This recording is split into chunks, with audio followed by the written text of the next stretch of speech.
Now, shifting focus to Israel's budget, Prime Minister Benjamin Netanyahu is being held accountable for doling out funds to ultra-orthodox schools favored by right-wingers in the ruling coalition, and this at a time when Israel's war against Hamas costs the economy roughly $260 million each day. Additionally, the cost to Israel has increased above what was anticipated, straining public resources. Finance Minister is getting ready to release a new budget now for the remainder of 2023 and proposes plans for next year.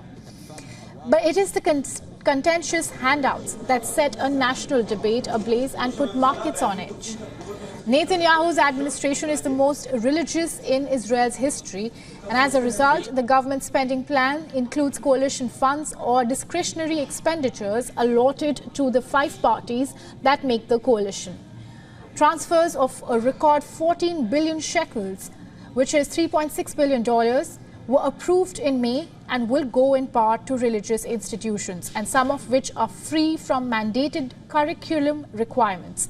Building new Jewish communities in the territory now known as the West Bank is another favored endeavor. Special allocations may only amount to a small percentage of Israel's total budget for 2023 to 24, but they have become a visible sign of competing priorities as the country faces its biggest military crisis in half a century.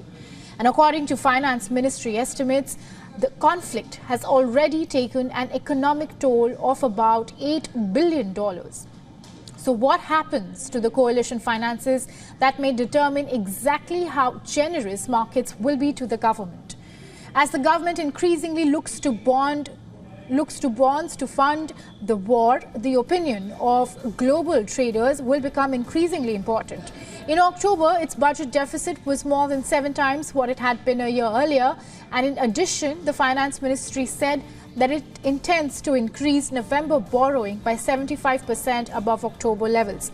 The shekel and Israeli bonds, both hit hard by Hamas's strike, have recovered most of their losses. However, the government's debt is still fraught with uncertainty. Israeli sovereign bonds default insurance now costs more than double what it did before the conflict broke out.